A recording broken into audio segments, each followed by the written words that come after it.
We're going to graph the cosecant function in this video. We'll talk about cosecant and secant functions both to start off. We know that they are reciprocal functions, so we can write that in here, reciprocal functions. And they are related to the cosine and the sine functions. And they're opposite, so please remember that the cosecant function is related to sine, the sine function, so c and s. So the cosecant function is actually 1 over the sine of x. And the secant function, secant of x, is 1 over the cosine of x.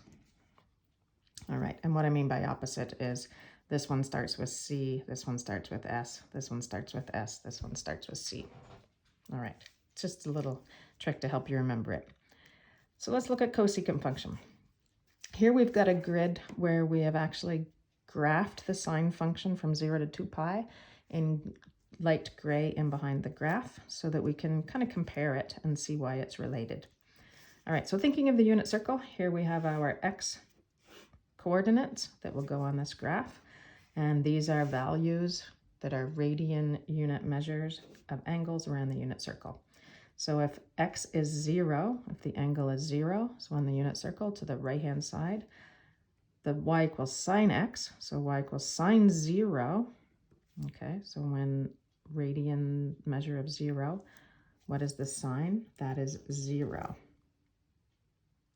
Okay, now, because cosecant function is 1 over the sine function, this then means the cosecant function over here will be 1 over 0. Well, we know we can't divide by 0, so that's going to be undefined. We also know that on a graph, whenever we have some place that's undefined, there's going to be an asymptote up here there. And that asymptote will occur at x equals 0. So let's sketch that on our graph and label it x equals 0. All right, on our unit circle at pi over 2, so the top of the unit circle, the sign is 1. So 1 over 1 is also 1. This means we have this point on our graph, pi over 2, 1. So pi over 2, 1. It actually shares that point with the sine function. Next place on the unit circle that we're dealing with, pi, so on the left-hand side, so that means sine is 0 again. 1 over 0 is undefined again, and we have another asymptote at x equals pi. Let's sketch that on the graph.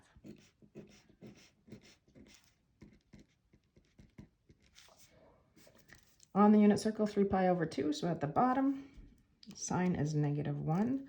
1 over -1 is also -1, so we have this point on our graph, 3 pi over 2, -1.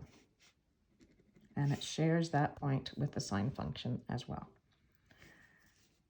2 pi, the last place on our table of values here, 2 pi. So back to the right-hand side of the unit circle, sine is 0.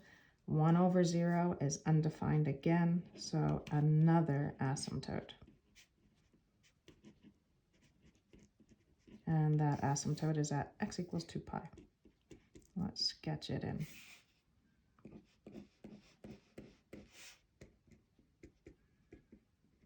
All right, so what happens here in between these asymptotes is these values actually become local mins and local maxes.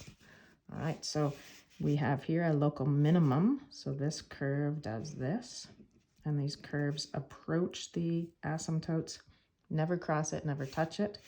And this point over here becomes a local maximum. So it does this.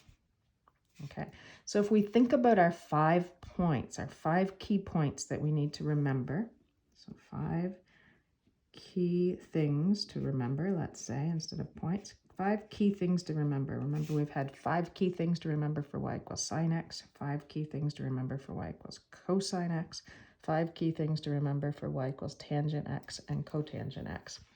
We're also going to have 5 key things to remember in between 0 and 2 pi. And those 3 things are, there are 3 asymptotes. And where are they? They are at x equals 0, x equals pi, and x equals 2 pi. And we have 2 points. Okay, there's our ordered pairs. We have 2 ordered pairs that are perfect points. And these are pi over 2, 1 that we can graph, and 3 pi over 2, negative 1. All right, so those are the 5 key things I want you to remember, please, for this function. Let's sketch them on here. And then, of course, the curve and what happens with that curve. All right, that's this function. Now, let's continue that on. We did not restrict this domain, so let's continue the pattern. Let's take a look. How big is the period? Well, at first look, you might think, oh, it's pi, because that's how far the asymptotes are apart from each other. But the pattern does not start repeating until after 2 asymptotes have gone by. Starting at 1, go to 1, and then 2 asymptotes. Okay, because this one's up, this one's down. The next one's going to be up again. So let's continue this pattern.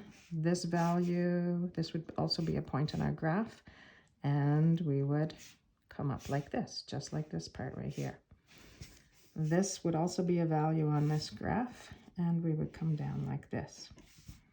Since we did not restrict the domain, we also want an arrow on either end of the graph. Make sure your arrow is going in the right direction, so we need to scoop that one back up because it would come down here like this pattern and go back up. And there we have the cosecant function, y equals cosecant x.